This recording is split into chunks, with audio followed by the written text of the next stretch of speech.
کڑوا لگتا ہے، یعنی اس قسم کی حرکتیں اس وقت کی جا رہی ہیں جناب پاکستان تحریک انصاف کے سربراہ، پاکستانی عوام کے مقبول ترین عوامی سیاسی رہنما ان کی اہلیہ کے ساتھ۔ دوسری جانب جناب معاملہ ہے جو ہے وہ عدلیہ کی آزادی کا، اور حامد خان صاحب نے اسٹیٹمنٹ دی ہے کہ معاملہ یہ سیاسی جماعتوں کا نہیں ہے، اس کا براہ راست تعلق عدلیہ کی آزادی کے ساتھ ہے، اور جناب اس میں ہم نے یہ نہیں دیکھنا کس پارٹی کے حق میں یا کس کے خلاف فیصلے آ رہے ہیں، بلکہ یہ جو معاملہ ہے یہ تو بڑا خوفناک ہے، بڑا سینسٹیو ہے۔ اس طرح سے اگر اپروچ کر کے خفیہ ایجنسیوں کی جانب سے ججز کو اپروچ کر کے ڈرا دھمکا کر انہیں جو ہے اس طرح سے فیصلے کروائے جائیں گے تو پھر تو اس طرح سے کسی صورت جو ہے وہ ملک نہیں چل سکتا۔ انہوں نے کہا کہ انتظامیہ کی طرف سے بنایا گیا کوئی بھی کمیشن نہ ہی تو سیاسی جماعتوں کو قبول ہوگا نہ ہی وکلا کو ہوگا۔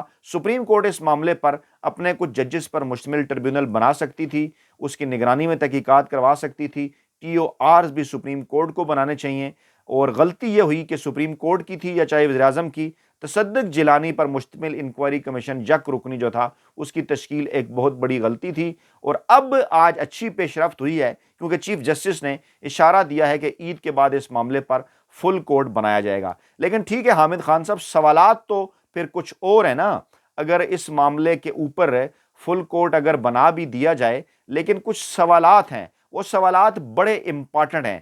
پہلے تو میں آپ کے سامنے یہ بڑا انکشاف رکھنے جا رہا ہوں کہ جناب یہ جو ججوں کو بھیجے گئے خطوط ہیں یہ پنڈی جی پی او سے آئے، اور جناب اس طرح سے ٹی وی چینلز نے اس کو رپورٹ نہیں کیا، حالانکہ یہ باقاعدہ طور پر جناب عدالت کے اندر جو سی ٹی ڈی افسر تھے انہوں نے ہائی کورٹ کے اندر یہ بیان دیا، لیکن آپ کو پتہ ہے کہ پر جلتے ہیں نا پھر پنڈی کا پتہ نہیں ویسے بھی نام آ جائے کیوں پتہ نہیں رپورٹ نہیں کر رہے، اور ہم آپ کے سامنے یہ خبر لا رہے ہیں جناب کہ جی پی او راولپنڈی، پنڈی ڈاکخانہ جی پی او جنرل پوسٹ آفس راولپنڈی اس کے لیے استعمال ہوا، اور انتہائی سینسٹیو مقام ہے، وہ اہم ترین مقام ہے، اور قریبی جو ہے وہ پاکستانی اسٹیبلشمنٹ کا ہیڈ کوارٹر قریبی جی ایچ کیو بھی ہے، اور اس اہم ترین جگہ سے اوپر اس طرح سے اینتھراکس والے خطوط، دھمکیاں میز خطوط ان کا جو ہے وہ بھجوایا جانا، اور ملک کے اندر جب اتنی ٹائٹ قسم کی صورتحال ہے سیکیورٹی کی باگر دیگر معاملات بھی، تو کچھ سوالات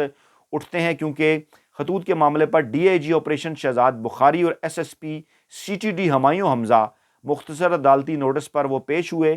پوچھا ان سے چیف جسٹس اسلام آباد ہائی کورٹ نے کہ کیا پیش رفت ہوئی ہے، انہوں نے بتایا کہ خطوط اور ان کے لفافے جو ہے وہ انالیسس کے لیے لیب کو بھجوا دیے ہیں، اور لفافوں پر لگی مہر صحیح طور پر نہیں پڑھی جا رہی، اور پوسٹ ماسٹر جنرل کو اس کے متعلق ہم نے لکھا ہے، پوسٹ ماسٹر جنرل کو لکھا ہے، اور چیف جسٹس نے ریمارکس دیے کہ آپ ابھی اسٹیمپ بھی نہیں پڑھ پا رہے تو ہم کس کو کہیں، آپ کا سٹاف صرف ناکوں پر کھڑے ہونے اور لوگوں کو تنگ کرنا جانتا ہے، ہمیں روز جو ہیں وہ شکایات آتی ہیں، اور لیکن یہ آپ نے لیٹر تجزیے کے لیے بھیجنے کے علاوہ کچھ نہیں کیا، تو آپ تو ہر جگہ سی سی ٹی وی کیمرے لگے ہوئے ہیں، پتہ نہیں چل سکتا کون سے ڈاکخانے سے آئے ہیں، جس کے جواب میں پھر انہوں نے جناب انہیں یہ انکشاف کیا کہ جناب یہ تو جنرل پوسٹ آفس جی پی اور راولپنڈی سے آئے ہیں، اور کسی لیٹر باکس سے راولپنڈی جی پی او سے ہے، پھر وہاں سے یہ ہائی کورٹ ڈیلیور ہوئے ہیں، اور ہم لیٹر باکس کے پاس جو سی سی ٹی وی کیمرے ہیں ان کو ہم دیکھ رہے ہیں، کچھ لیٹر پر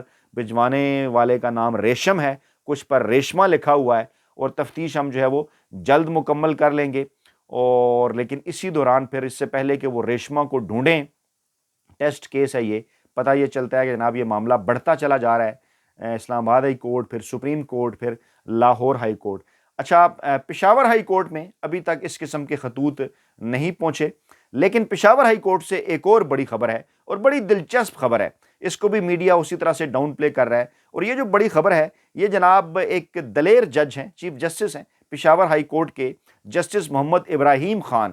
آپ کو یاد ہوگا کہ اس طرح سے دبنگ فیصلے وہ دیتے رہے، کیونکہ آئین اور قانون کے تحت وہ فیصلے دے رہے تھے، تو ظاہری بات ہے جو آئین اور قانون کے تحت فیصلے ہوں گے ان کا پاکستان تحریک انصاف کو فائدہ تو ہوگا، کیونکہ ان کے خلاف غیر آئینی اور غیر قانونی فیصلے آ رہے تھے، تو اس لیے پھر ان کے خلاف جو ہے وہ ایمل ولی خان صاحب نے بھی ان سے بھی سٹیٹمنٹ دلوائی گی بعد میں، اگرچہ پھر انہوں نے اس کے اوپر معافی مانگی، اور اسی طرح سے باقاعدہ طور پر ایک کمپین ان کے خلاف لانچ کی گئی. نون لیگ نے بھی، سوشل میڈیا سیل نے، اور بھی لوگوں نے ان کو پی ٹی آئی کا حمایتی جج، اس قسم کی چیزیں. اور لیکن جو انہوں نے بات پاکستانی عوام کے سامنے لے کر آئے ہیں وہ جناب بڑی امپارٹنٹ ہے. انہوں نے قاضی فائز عیسیٰ کو ایک خط لکھا، ایک اور خط. جناب خطوں کا کیونکہ دور ہے تو ایک اور خط، لیکن اس خط کو ڈاؤن پلے کیا جا رہا ہے تمام لوگوں کی جانب سے. ہم آپ کے سامنے رکھتے ہیں مزدور صحافی کے طور پر، کیونکہ ہمارا یہ فرض ہے تمام تر انفارمیشن آپ کے سامنے پہنچنی چاہیے. تو جناب پشاور ہائی کورٹ کے چیف جسٹس محمد ابراہیم خان نے چیف جسٹس پاکستان قاضی فائز عیسیٰ کے نام خط میں لکھا ہے کہ سپریم کورٹ ججز کی تعیناتی میں اقربا پروری اور امتیازی سلوک ہو رہا ہے. قاضی فائز عیسیٰ صاحب، انہوں نے کہا کہ آپ اقربا پروری کر رہے ہیں اور امتیازی سلوک کر رہے ہیں. اور چیف جسٹس پاکستان کو انہوں نے مخاطب کرتے ہوئے کہا کہ آپ کی توجہ اصول، میرٹ اور شفافیت کی طرف مبذول کرانا چاہتا ہوں. 3 چیزیں جن کے اوپر بڑا زور دیا کرتے تھے قاضی فائز عیسیٰ صاحب جب وہ سپریم کورٹ کے جونیئر جج بھی ہوا کرتے تھے، پھر ایسا ایسا سینئر ہوتے چلے گئے اور اب چیف جسٹس ہیں. لیکن وہ شفافیت اور میرٹ اور اصول کی بڑی بات کیا کرتے تھے. تو جناب جو کہا جسٹس محمد ابراہیم خان نے کہ سپریم کورٹ آف پاکستان میں ججز کی 4 اسامیاں خالی ہیں اور کافی عرصے سے خالی ہیں. بلوچستان ہائی کورٹ کے چیف جسٹس نعیم اختر افغان کو سپریم کورٹ کا جج تعینات کیا گیا. جسٹس نعیم اختر افغان کی تعیناتی پر خوش ہوں، لیکن میں سینیارٹی میں دوسرے نمبر پر ہوں. اصولی طور پر میرا نام سپریم کورٹ کے ججز کی فہرست میں شامل ہونا چاہیے تھا. اور خط میں کہا گیا کہ میں جوڈیشل کمیشن آف پاکستان کا ممبر ہوں، سپریم جوڈیشل کونسل کا ممبر ہوں، اور سپریم کورٹ کے ججز کی تعیناتی میں اقربا پروری اور امتیازی سلوک ہو رہا ہے. مجھے یہ جان کر مایوسی ہوئی ہے کہ آپ نے صرف اپنے صوبے بلوچستان سے ایک جج کی تقرری کی، یعنی نعیم اختر افغان صاحب کی. مجھے سپریم کورٹ کا جج بنانے کے لیے کیوں مناسب نہیں سمجھا گیا؟ امید ہے قاضی فائز عیسیٰ صاحب اس کا جواب آئین اور قانون کی روشنی میں دیں گے، بجائے یہ کہ وہ جس طرح سے غصہ کر جاتے ہیں نا ریمارکس کے اندر. غصہ نہیں کرنا چاہیے قاضی صاحب. Chief justice Peshawar high court کا کہنا تھا کہ سپریم کورٹ میں تقرری کے لیے میری سینیارٹی اور کوائف کو نظر انداز کیا گیا. پاکستان میں ہائی کورٹ میں جو ہے میں سینیارٹی میں دوسرے نمبر پر ہوں. سپریم کورٹ میں خالی اسامیاں جلد پوری کی جائے تاکہ زیر التوا مقدمات میں کمی لائی جا سکے. ایسے وقت میں جلد پوری کی جانی چاہیے تھی، بالخصوص ایسے وقت میں جب ملک میں لوگ انصاف کے لیے ترس رہے ہیں. پاکستان کے ٹیکس دہندگان سے ہمیں تنخواہ ملتی ہے.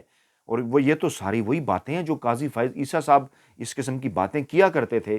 اور ان کے مخصوص یوٹیوبرز، ان کے حامی صحافی، سو موٹو رپورٹر ایسوسیشن کے نام میں نہیں لینا چاہتا، آپ کو پتہ ہیں، وہ آگے بڑھایا کرتے تھے، بڑا مہان جج بنا کر انہیں پیش کیا کرتے تھے. تو جناب وہ کہہ رہے ہیں کہ عوام توقع رکھتے ہیں کہ خالی اسامیوں پر فوری تقرری ہو تاکہ انصاف کی فراہمی کو یقینی بنایا جائے. خط کے متن کے مطابق چیف جسٹس ابراہیم خان کا کہنا تھا کہ سپریم کورٹ میں ہونے والی واحد تقرری نے مجھے پریشان کر دیا ہے. میں نے بہت سوچا لیکن مجھے کوئی ٹھوس وجہ نہیں ملی کہ عدلیہ میں 31 سال سے خدمات سر انجام دے رہا ہوں. عدلیہ کے وقار کو بلند کرنے کے لیے میری غیر متزلزل خدمات ہیں. عوام کو انصاف کی فراہمی کے لیے خدمات میرے لیے افتخار کا باعث ہیں. ان کو سمجھ نہیں آ رہی، ہمیں سمجھ آ رہا ہے، کیونکہ انہوں نے جو فیصلے دیے تھے نا آئین اور قانون کے مطابق، جس کی وجہ سے پاکستان تحریک انصاف کو انصاف ملا تھا، اس سے کچھ لوگ خوش نہیں ہیں، مافیا ہینڈلر اور سہولت کار. اور ڈیفینیٹلی ان کے ساتھ قاضی صاحب کا بڑا گہرا تعلق ہے ان دنوں، اس لیے پھر ان کی تقرری کیسے ہو سکتی تھی؟ یہ میں نہیں کہہ رہا، یہ ذرائع کہہ رہے ہیں، پشاور ہائی کورٹ کے چیف جسٹس کے قریبی ذرائع. جناب ان کا کہنا تھا کہ خط کا مقصد جسٹس نعیم اختر افغان کی تقرری کو چیلنج کرنا نہیں ہے. مقصد یہ ہے کہ ہمارے ادارے میں میرٹ، شفافیت، برابری کے اصول مد نظر رکھے جائیں. مجھے اعتماد ہے کہ میرے خط کو آپ میرے خلاف استعمال نہیں کریں گے. قاضی صاحب یہ امیج بن چکا ہے آپ کا، بڑا خوفناک ہے کہ آپ ججز کے خط کو انہی کے خلاف استعمال کر لیا کرتے ہیں. یہ میں نہیں کہہ رہا، یہ تو chief justice Peshawar high court کہہ رہے ہیں. کیوں کہہ رہے ہیں؟ تناظر یہی اسلام آباد ہائی کورٹ کے 6 ججز کا خط ہے کہ وہ بیچارے انہوں نے آپ سے مدد مانگی، آپ نے انہیں یک رکنی کمیشن کی جانب بھیج دیا. جناب اسی لیے انہوں نے یہ بات کی ہوگی. آپ خود خطوط لکھ کر سوابدیدی، امتیازی سلوک اور منظور زر تقرریوں کے خلاف آواز اٹھایا کرتے تھے. قاضی صاحب یہ جسٹس کہہ رہی ہیں، پشاور ہائی کورٹ کے چیف جسٹس، میں نہیں کہہ رہا. اپنی آئینی ذمہ داریاں مکمل طور پر اس امید کے ساتھ ادا کرتا رہوں گا کہ اللہ مجھے میری محنت کا پھل دے گا.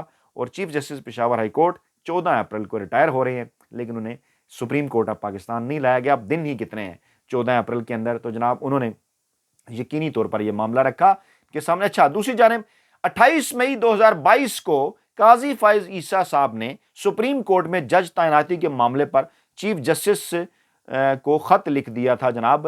اور عمر عطا بندیال صاحب کو خط انہوں نے لکھا تھا. بڑا میڈیا نے شور مچایا کہ دبنگ جج صاحب اور خط لکھ دیا اور دلیر جج ہیں. دیکھتے ہیں اب میڈیا کیا کرتا ہے، کیونکہ اس وقت تو قاضی صاحب کو کس کے کہنے کے اوپر اس طرح سے پورٹرے کیا جا رہا تھا، اب تو سب کو اس بات کا اندازہ ہے. خیر جناب، تو اہم ترین کور کمانڈر کانفرنس بھی اطلاعات ہیں کہ عید سے پہلے اہم ترین ماحول کے اندر ہونے جا رہی ہے، جب عدلیہ کے اندر مداخلت کے حوالے سے پاکستانی اسٹیبلشمنٹ کے اوپر جو ہے وہ خفیہ ایجنسیز کے اوپر ججز نے نام لے کر اس قسم کی بات کی ہے کہ مداخلت کی جا رہی ہے. تو جناب اپنا بہت خیال رکھیے گا، دعاؤں میں یاد رکھیے گا. نئی ویڈیو کے ساتھ جلد حاضر ہوں گے. اللہ نے کے بعد.